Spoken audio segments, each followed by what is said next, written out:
Many of you may have heard about some of the lawsuits that have been taking place. The recent news about a week ago was that the National Association of Realtors has settled a lawsuit. Some other big brokerages, real estate brokerages, have also been involved in some lawsuits and settled, and I believe there may still be some out there. So we wanted to give you some information because there is a lot being said. There is a lot of things that are not true. And there's a lot of, even within the industry, the real estate industry, among real estate agents, there's a lot of confusion, a lot of different ideas of where all this is going. But our main concern is how you, as a consumer, as one of our clients, may be impacted. What is going through your mind right now? What are you hearing that might be an issue for you? And we want to make sure that we give you the facts, the fiction, and then what I believe will be the fallout from all this that's being discussed. So first of all, let me give you a little background as I understand it. I don't know all the ins and outs. Not sure I really want to know because it'll be overwhelming. But in general, the lawsuits that have been, and I believe they started in 2019 in Missouri, they're all, from what I understand, they're all class action lawsuits, mainly from people who've sold homes. And some allegations were made that realtors were working together to set commission prices, like a collusion, and that the National Association of Realtors actually was taking part or helping to do this, and even forcing agents to charge commission to sellers to pay for the buyer broker. And I'll get into that in a minute, but that's really what it surrounds, is the current system on how a listing agent will negotiate the fees with the seller in order to cover their fees, but also the fees of the agent for the buyer. So what was really involved was that the idea was that sellers were paying for something they didn't need to pay for, or overpaying because the buyer agent was involved in how the negotiations for the commission were set. Okay, so long story short, it looked like some of the other cases were going bad for the real estate people involved. So they started settling, some of the big brokerages, and then National Association of Realtors also decided to settle without admitting guilt. And that's important. It's without admitting guilt. All this is in civil court. As far as it is now, and the settlement as of, and I'm recording this in March 24th, so keep that in mind. Some things may change after I make this video, and I'll try to provide updates as they are warranted. But as of March 24th, the settlement has not been approved, and that's something to keep in mind. What is intended, and the court has to approve it, is that there will be no more sharing on the multiple listing services. This is the MLS, as you might hear. This is where agents go. We put in the home that's being sold, all the information. From there, that goes to Zillow and Realtor.com and all these other sites that you as a consumer are going to. But the agents were able to put in, and this was kind of the crux of the problem, the agents were able to put in a field what the cooperative buyer broker commission would be, if any. And so if I'm putting a listing in the MLS, I would put in a field allowing all the buyer brokers to know, here's what we've agreed, what the sellers agreed to pay you if you bring us a buyer. And so that'll be gone. Now, that's not, as of it right now, and this is where I have some concern, the seller can negotiate this fee with their listing agent, and that listing agent can make that known in other ways. They can share it on their own website, and I'm not sure if they can share it on social media. There's some things that need to be worked out. So that's part one of the settlement. Part two, and this is where there's a lot of misinformation, a lot of confusion, is now presumably the buyer's agent. So that's the agent representing the buyer, the one going with you to go show homes and then help you make an offer and then go through the process with you. They will have to start getting, now this is, me and my wife have not done this personally, but many agents have already been doing this, and that is getting an agreement signed up front or at some part in the process, as it's been practiced, of getting a buyer to sign an agreement. And that agreement goes over what the agent will do for them and whatnot. And in that case, it was a good thing to do. The other part of it, and this is where it will be mandatory now, before I can go show you a home as a buyer's agent, your agent, if you're the buyer trying to get a home, I will have to sign an agreement with you that outlines everything I'm going to do for you. I'm sure that'll all be, I think it's already there, a legal form. It may be changed, but a form going through everything that an agent does. It'll be also something where we might be able to make it a little bit more specific, like in exchange for working with you for whatever commission or fee. I'll show you X number of homes over a certain length of time. Not sure how that's going to go, but this is what is proposed in the settlement. That the buyer's agent will have to have an agreement signed before, this is where it's going to be interesting, before they show you a home. And part of that will be what they will be charging for their fee or commission, flat rate, whatever the case may be. So in other words, and forgive me, but in order to be very safe, I'm talking in terms of Big Macs. But if I, as a buyer's agent, will say, listen, I will work with you, I will help you buy a home, but understand I will be charging 10 Big Macs. Now, if we can get the seller to pay me the Big Macs, great. If not, I'll be expecting you, the buyer, to pay me the 10 Big Macs at close. All right, so this is where it's going to be interesting. So that is part of the settlement. All right, now let's talk about some of the fiction, some of the things that you're hearing out there in the media. I've seen some of these headlines myself that are like, are you kidding me? So let me just go through what is being said out there. There's probably more than this short list I have. But one of the things you're hearing is that commissions will no longer be fixed or mandated at 6%. That was never the case. I don't know where that came from. The 6%, yeah, it's well, not in this area. In this area, 5% has been more of an average, but that has never been fixed. That has always been negotiated. That is something, it's a norm in the, perhaps you can say a norm in the industry for 5 or 6%, but it was never mandatory. And that's how it's being portrayed, that there was this mandatory commission that had to be charged. That is not true. All right. The other thing that is not true is that the sellers are paying the buyer's agent directly, and the presumption there is they didn't even know it. So it's when the agent for the listing agent's talking to the seller, going through all the commission, the idea was that they were not telling the seller that they actually had to pay the buyer's agent directly, and that's not true. So let me, we'll explain that in the facts in a minute. So it is not true that sellers are paying buyer's agents directly unknowingly. Okay. The other thing that you're hearing now, this, I can't answer in the affirmative here or tell you for sure, but the idea is that now that the sellers don't have to pay buyer's agents commission, the home prices will go down. So the idea is, Mr. Seller, you don't have to pay a buyer's agent commission. So instead of paying 10 Big Macs, you can keep those 10 Big Macs or you can lower the price of your home 10 Big Macs. And that's kind of the idea they're thinking is because now a seller doesn't have to pay someone else, they'll lower their home price. Well, that's not necessarily true. But what also is not necessarily true is that, there's not going to be a need to pay a buyer's agent. We'll get to that in a second. So home prices will go down. I'm not sure that's actually true. Really what impacts home prices is supply and demand. All right. Sellers can no longer pay the buyer's agent.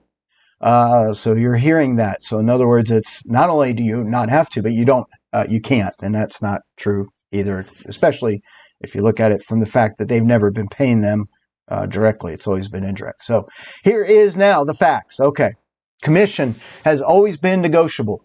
NAR has been, the National Association of Realtors is actually strict about colluding.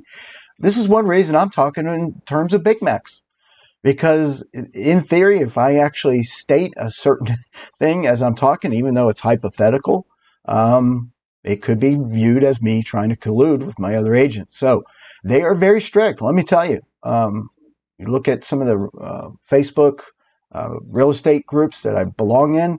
As soon as somebody starts bringing up real terms and not even in a real way, but just hypothetically, hey, if I do this, you will see other agents saying, hey, you got to stop. This could be considered colluding. And trust me, most of the time when I see these discussions, it is nowhere near being colluding, but that's what is strict. So let me promise you, commissions have always been negotiable, and no one has ever told me that I have to set a certain commission. Never. Nor have I been able to talk to another agent about what is fair or what I should charge or anything like that.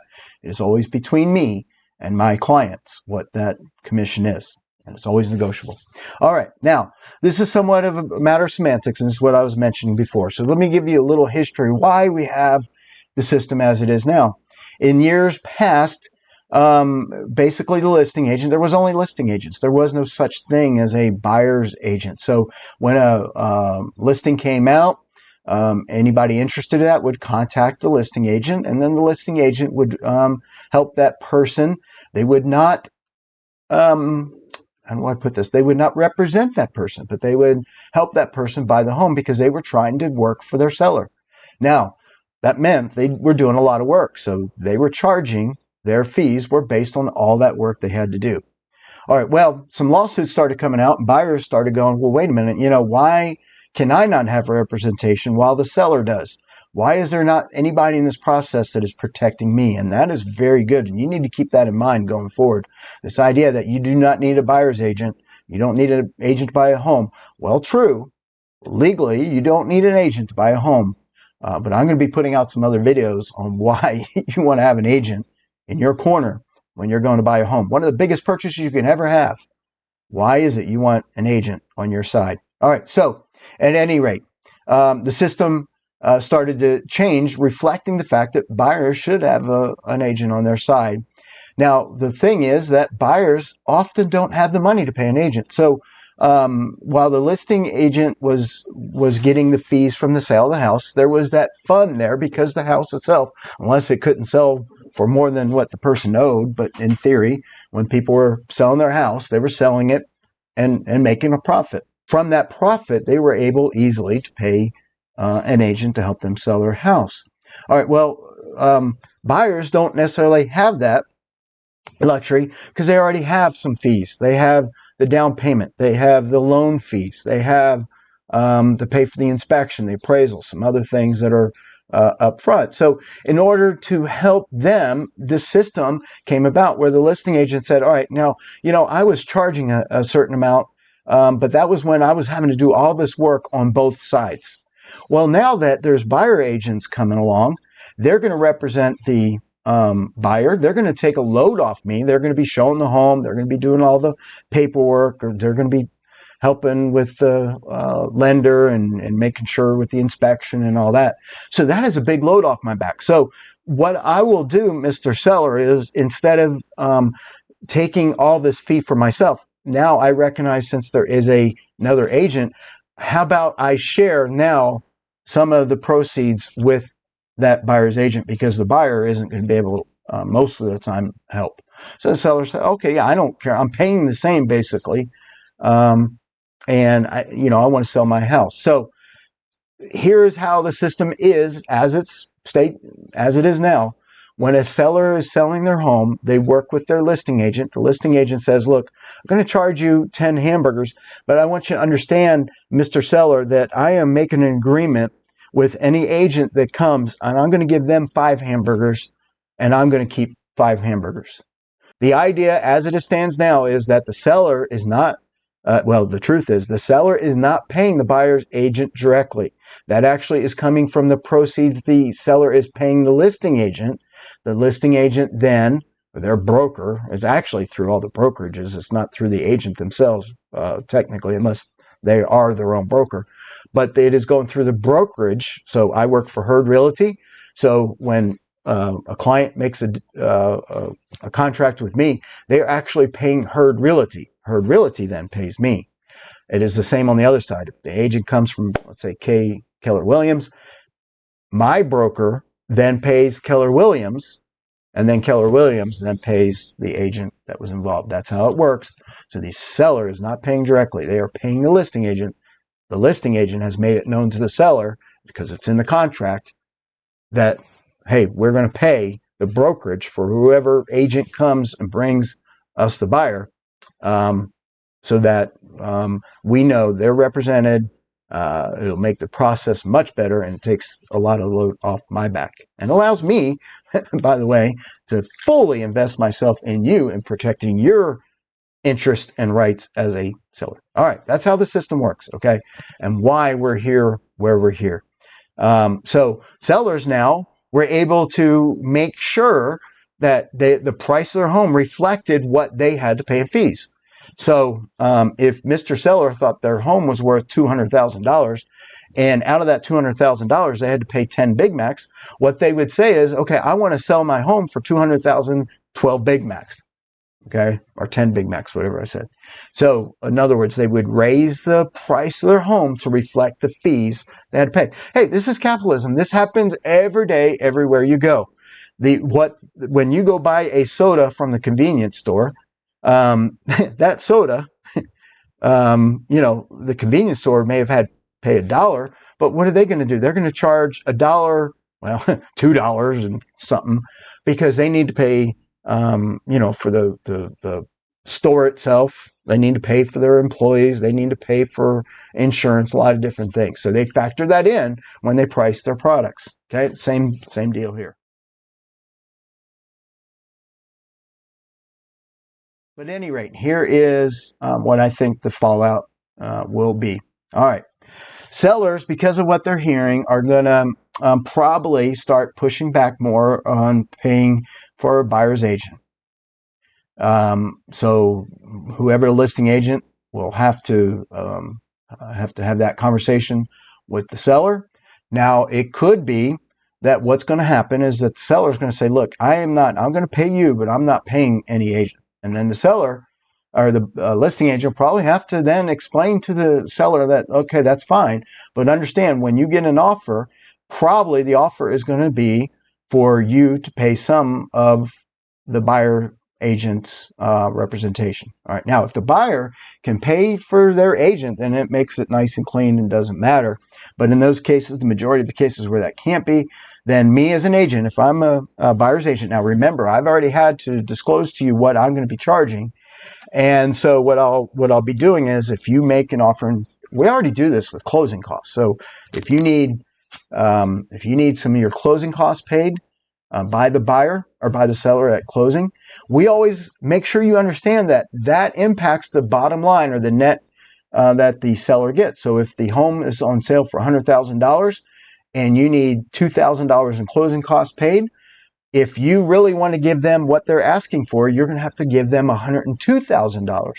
The same will apply with the buyer agent fees. So if I'm charging you 10 Big Macs, I will have to tell you that, okay, we'll put in that offer for that home at $100,000, but you also need to understand we're asking, because really it's the buyer you are asking, because if you can't pay me, then I need to ask the seller. So it's really you asking the seller to pay me, okay? So I'll have to tell you, okay, we'll offer $100,000, but I'll also be asking for 10 Big Macs. So they may want to raise the price. They might want you to pay $100,000 and 10 Big Macs. So we'll have to see. But a lot's going to change. So if you're a buyer, just be prepared for two things. One, you're going to have to start signing these agreements, and these agreements will have the fees involved. And understand that this may be a different, where it was kind of baked in. In other words, when I submitted an offer for you, it was all kind of already, the seller presumably already set their price based on what they were going to have to pay for these fees. It was all nice and clean, really. Now it's going to be a little muddy and dirty. I think there is a good thing, though. I think it's going to be more transparent, and I think transparency is a good thing. So at any rate, all right, so that's one thing you have to understand. Now, here's where I think the fallout's going to really hurt. That's first-time home buyers. Those mostly do not have the fees. Now, I mean, I'm making a blanket statement here, okay? But many first-time home buyers, they're first-time home buyers because it's taken them time to get in position to buy a home. That means making sure their credit's good, making sure they have the fees needed, the money for down payment, the money for the loan, and the money just to move. Okay, so first-time home buyers are going to really be the ones that are going to struggle, because now they're going to be faced with this idea they may have to pay for a buyer's agent too. Now, as it stands now, another class of people that's going to be really impacted is veterans. If you are a veteran out there, the VA, if you go through, and I should say a veteran who is going to be using the veterans loan, the thing that you've earned. I'm a veteran, so I understand. But the VA does not allow for a veteran to pay commission. That's a great thing. That's a good thing. So veterans can't, not only, even if they're able to pay, as it stands now, unless they change the rule, veterans cannot pay commission. So that means when you're a veteran, you're coming to me, I can, on that agreement, tell you what I'm charging you. And that's something they're going to have to figure out how that's going to play out. So we'll have to see. But right now, if you're a veteran, I don't know how all this is going to shake out. And I sure hope they fix this, because I think the people that the ones that very much deserve all the help they can get to buy a home are now probably going to be the ones that are impacted the most, unless hopefully that does change. All right. So that's something that some of the fallout. As I alluded to earlier, I think how are home prices going to be impacted?